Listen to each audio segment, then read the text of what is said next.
Hello, today I read from the book of 2 Samuel, the chapter 15. In chapter 14 it was about Absalom and Abinadab. And at first not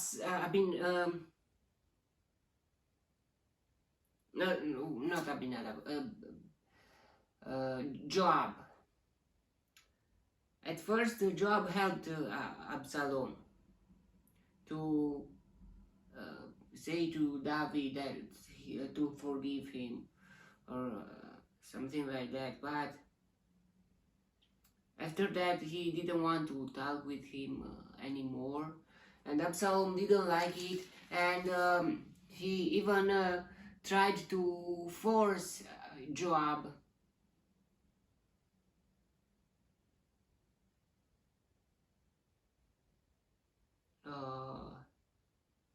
to come and to talk with him, and he told he sent Joab with a he said to talk with David about him, to see his face, and the wish has accomplished. Now let's see what's happening in the chapter 15. And the king kissed Absalom. I don't like David's attitude. He didn't say anything 2 years when Tamar was what happened with Tamar. He didn't got involved, and then Absalom, her brother, revenged her sister, and now David was very angry to Absalom, and he just like banished him, but still banished. I mean, he didn't want to see him anymore. This attitude is not okay. It doesn't solve anything. You should do something. Yeah, it's even worse. It happened here,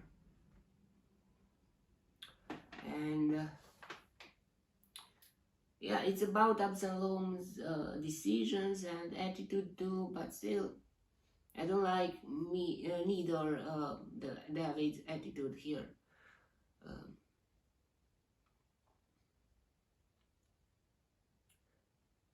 But still, yeah, maybe something was not so okay with Absalom neither. I mean, it grew up in him, the revenge, and he somehow he got lost more and more. And now let's see what's happening in the chapter 15. In the course of time, Absalom provided himself with a chariot and horses and with 50 men. Wow.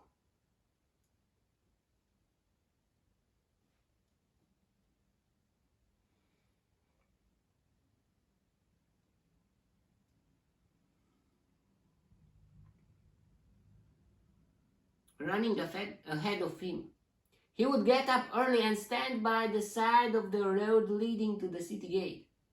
Whenever anyone came with a complaint to be placed before the king for a decision, Absalom would call out to him, "What town are you from?" He would answer, "Your servant is from one of the tribes of Israel." Then Absalom would say to him, Look, your claims are valid and proper, but there is no representative of the king to hear you." And Absalom would add, "If only I were appointed judge in the land. Then everyone who has a complaint or case could come to me, and I would see that he gets justice." He is smart, but he do something to get the heart of the people for him. It's from this attitude, you can learn the best politics movements.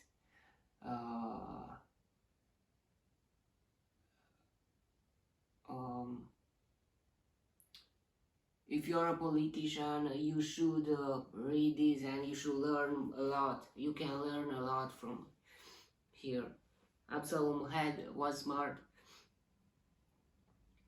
and also whenever anyone approached him to bow down before him, Absalom would reach out his hand, take hold of him, and kiss him. Absalom behaved in this way toward all the Israelites who came to the king asking for justice, and so he stole the hearts of the men of Israel. Wow. To be there with them, to make them your claims are valid and proper, to say, what are you thinking, it's okay, even if it's not. But if I would be there, I will help you. I would make justice. Justice for you is like a lawyer, like something like that. I mean, it doesn't matter if it's good or bad. You can. A lawyer is to protect the client, and yeah.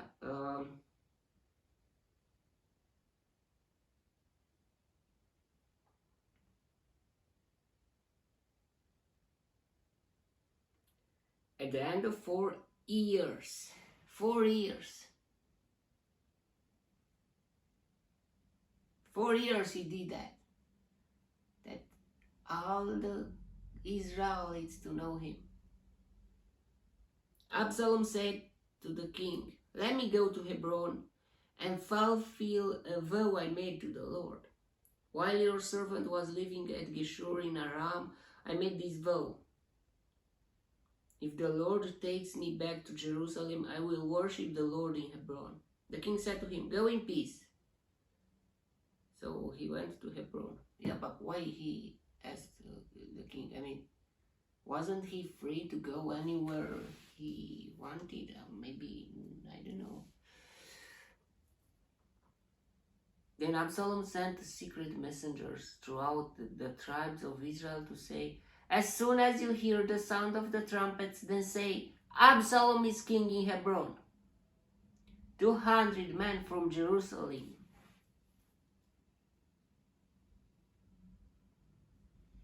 had accompanied Absalom. They had been invited as guests and went quite innocently, knowing nothing about the matter. While Absalom was offering sacrifices, he also sent for Ahithophel,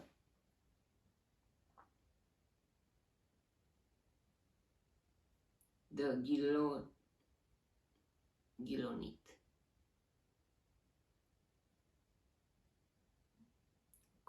David's counselor, wow, to come from Gilo.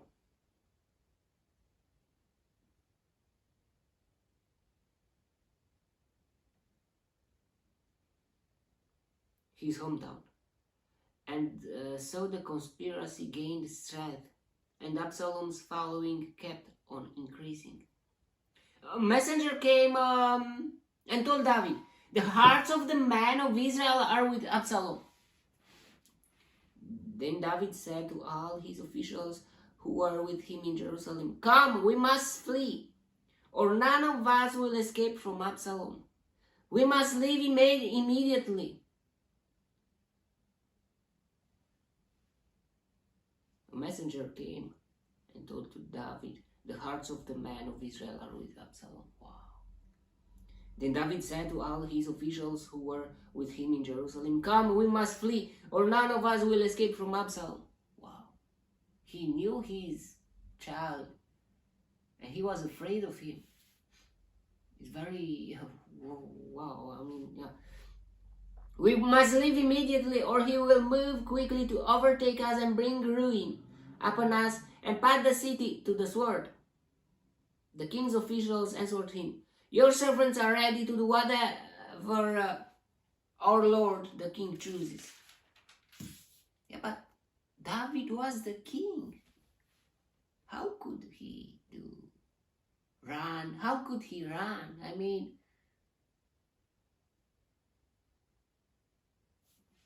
what happens? What is happening? Why David is afraid of his child that much? I mean, he was the king. Even if Absalom had followers, but still, he was the king.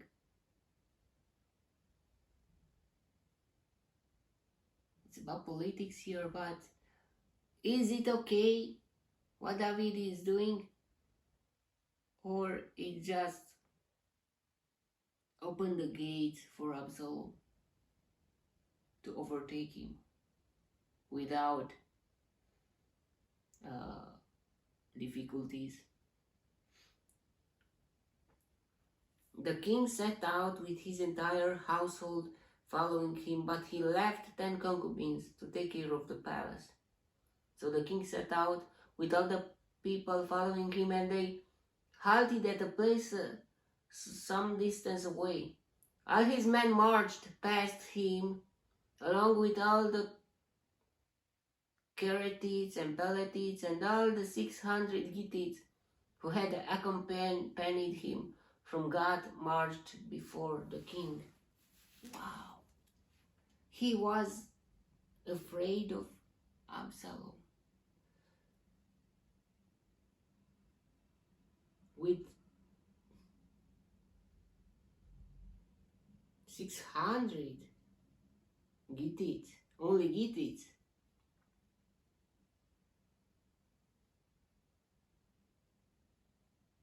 And what is happening? I mean, the king said to Ittai the Gittite, "Why should you come along with us?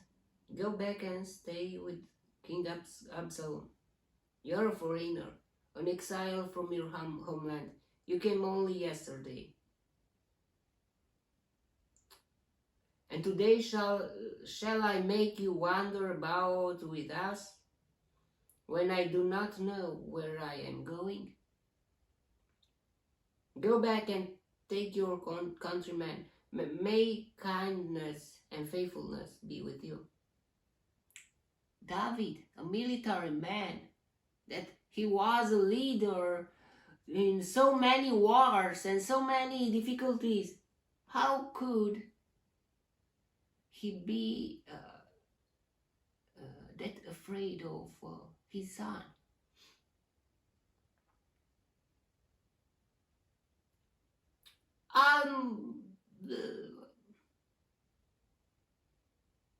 Before he was the king, almost all his life was running away from Saul.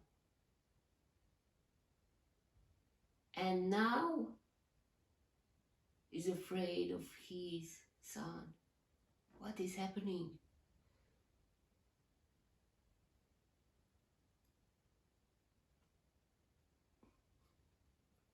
Go back and take your countrymen. May kindness and faithfulness be with you. But Ittai replied to the king, "As surely as the Lord lives, and as my lord the king lives, wherever my lord the king may be, whether it means life or death, there will your servant be." David said to Ittai, "Go ahead, march on." So Ittai the Gittite marched on with all his men and the families that were with him. The whole countryside wept aloud as all the people passed by. The king also crossed the Kidron Valley.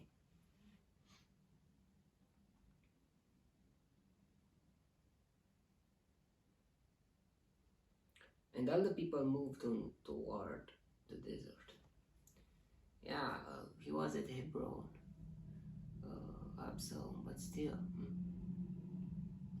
Zadok was there too, and all the Levites who were with him were carrying the ark of the covenant of law of God.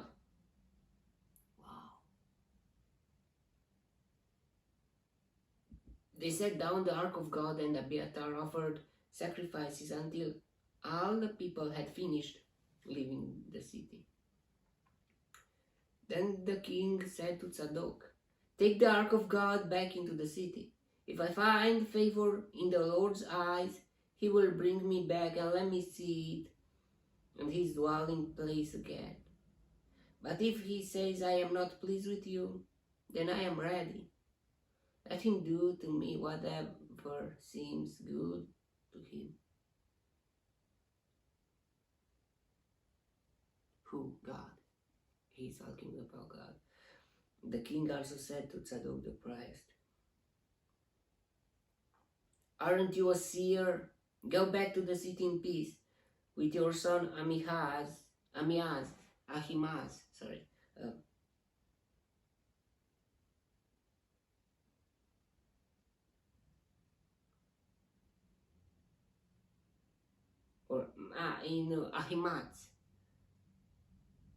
In English, they don't have the z. In Romania, we have z, but here it just they have, but not the word the word on alphabet. Ahimaaz and Jonathan, son of Abiathar.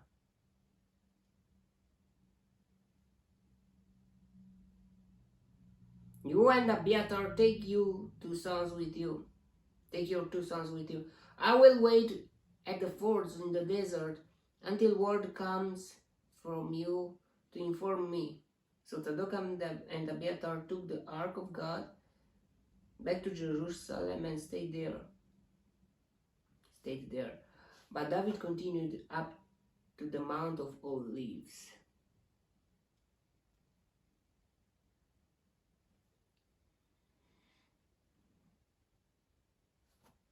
Weeping as he went, his head was covered and he was barefoot.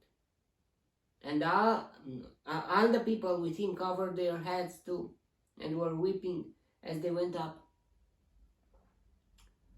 Now David had been told, "Ahithophel is among the conspirators with Absalom." So David prayed, "O Lord, turn Ahithophel's counsel into foolishness." When David arrived at the summit where people used to worship God,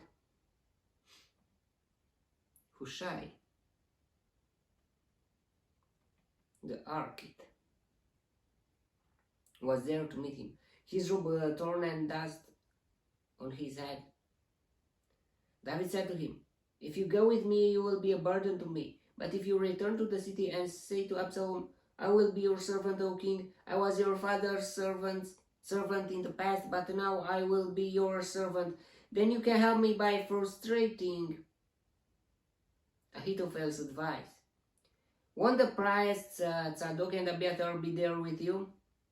Tell them anything you hear in the king's palace. Their two sons, Ahimaaz, son of Zadok, and Jonathan, son of Abiathar, are there with them. Send them to me with anything you hear." He made backup plans, and yeah. So David's friend Hushai arrived at Jerusalem as Absalom was entering the city.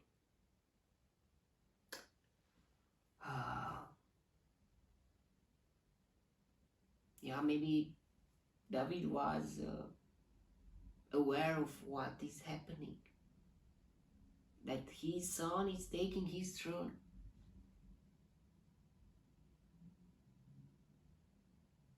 In 4 years, he could do that. I mean, in 4 years. He changed the mind and the hearts of all Israel, and he was very smart, Absalom. 4 years of politics. And he took over the throne. I mean, Now the politics is democracy and is so different and maybe easier, so much easier, but there to take the throne, take over the throne, it's a wow thing. I mean, the king was a king. No one could move such things, but politics could change that too. I mean,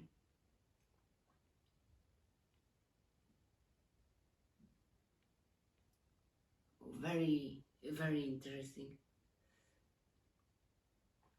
Okay, that was a chapter. What we can learn from here is a lot, but about spirituality, about what we can learn good is to trust in God, but still, His son, to be afraid of your son, and to, wow.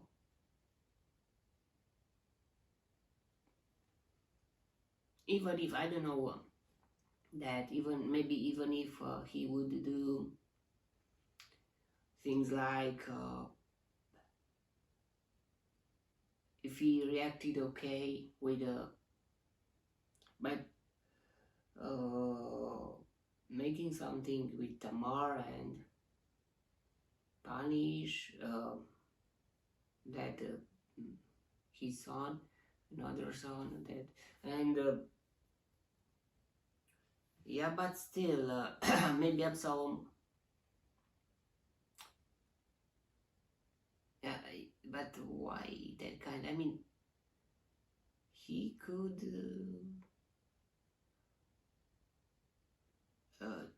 gain a trust from David. I mean, he should be the king in someday. I mean, some of one of their children.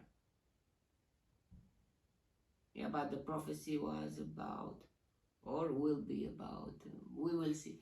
But still,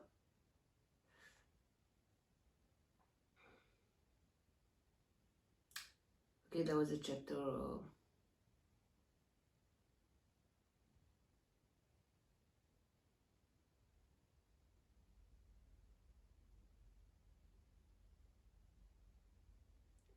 I don't know if it was. I mean, without any fight, you just run away. I don't know what is happening.